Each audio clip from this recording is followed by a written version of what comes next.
Okay, last time I'm going to talk about Dragon's Dogma. I promise that it's the last time I'm going to talk about Dragon's Dogma unless I want to talk about it again in the future, but probably the last time I'm going to talk about Dragon's Dogma because I have to, because I just got to the ending of the game and now I'm in post game. I'm just going to spoiler tags. This really doesn't matter because, wow, this is stupid, so who cares? It's not like it's an amazing story, so the spoilers, they really don't matter, but spoiler tag, if you really, really, really care for some goddamn reason, you really shouldn't. So, in Dragon's Dogma, there's a dragon, and he comes over, and he takes your heart, and then tells you, come challenge me! And then you say, fine. And then you get stronger, and then eventually you go, and guess what you do? You challenge him! And when you say challenge him, he takes your beloved, which is any character that you want, that you give an item to last, to maximize your affinity to it. Which, by the way, there's an item, this is so stupid, there's an item called the Arisen's Bond, which is or band? No, it's Bond, which is a ring that you could gift to anything, because you could give a present to any NPC you could talk to, pretty much. So, if you gift it to that person, it'll maximize your affinity with that person. And everybody in the world has an affinity for the Arisen. Now, the thing is that the person with the most affinity to you isn't your beloved. Your beloved is the last person, the last NPC that maxed affinity with you. So this means that you could give the Arisen's Bond, which is the item that is meant to be used in order to decide who would be your beloved. You could give that to someone, but then maximize your affinity with someone else, and the last one, which is the someone else, will be taken when the beloved needs to be taken, which is part of the main story quest. This is such a stupid system. My brain explodes. Oh my god. And on top of that, think about something else. If you give the Arisen's Bond to someone, it immediately maximizes their affinity to you, right? Okay. You can then still lower your affinity with them, which means they won't have maximum affinity to you. And then if anybody else has more at the time that they need to be taken, then they will be your beloved. And it actually got so worse, they fixed this in Dark Arisen, which is the expansion that is out. This is what I'm playing because I'm playing on Steam.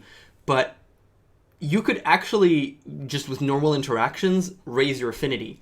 So it actually happened to people that the main inn person, the innkeeper that you talk to in order to rest and change items and whatever, that guy was the beloved in most cases for a lot of people, because you just talk to him like a ton. So it makes sense that you talk to him a ton because you keep coming back to the main inn of the game. It's so stupid. Why is that system so broken? My god, it's so broken. But yeah, they kind of fixed that it's much, much harder. Still possible, but much harder to get it with innkeepers and shopkeepers to make them your beloved. So it's a little bit better now. Still ridiculous, but a little bit better. So that's one thing. There's the beloved and whatever, and then the dragon takes your beloved, and the final confrontation. Again, major spoilers here. Who cares? He gives you an offer. You could sacrifice your beloved, in which case the game is over, and you are the new ruler. Blah blah blah blah blah. You've made a deal with the dragon. Blah blah blah blah blah. And this is like one ending that you could do that obviously nobody does because you kind of want to fight the dragon and you want to save your beloved. So you save your beloved. And then the dragon will eventually come back and terrorize the continent or the island or the world, whatever. So it's just a temporary fix to the problem of having a dragon terrorize the country. We'll get to that. There's so much. Oh my gosh, this is so stupid. So, but you obviously fight the dragon. And when you fight the dragon, you beat the dragon. And when you beat the dragon, the world goes to shit. You'd expect it to go better, but it goes to shit.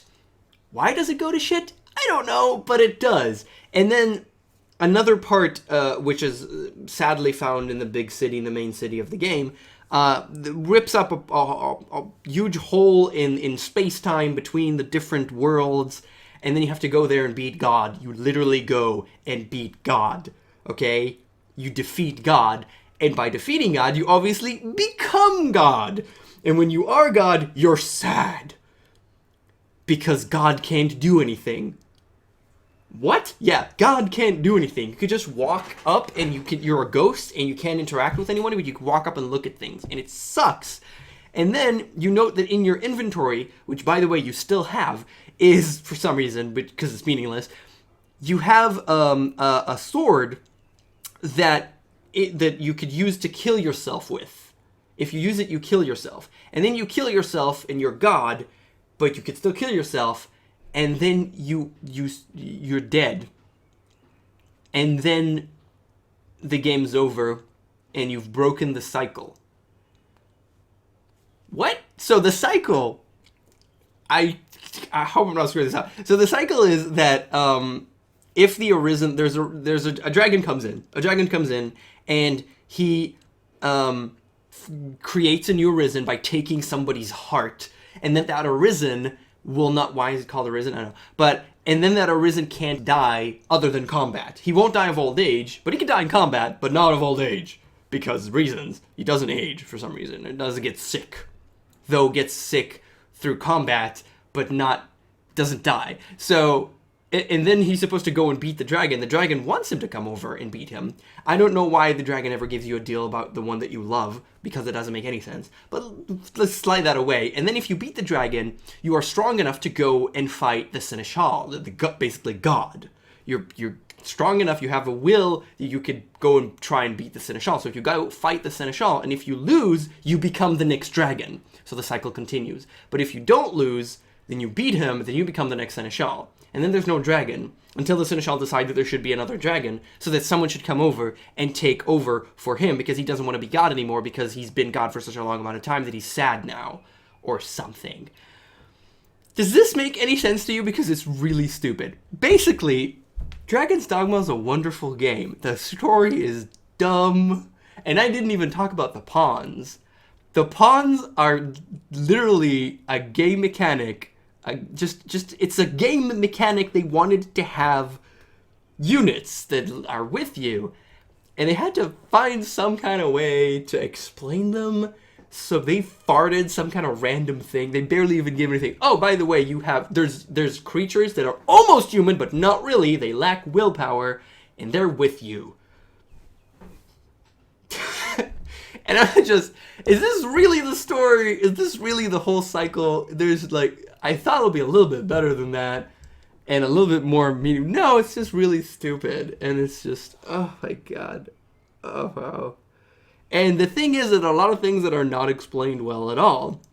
I mean, continuing the cycle, because you think there's still a cycle, but after you beat the Seneschal, after you win, you could actually start, you were the Seneschal, but you could start New Game Plus.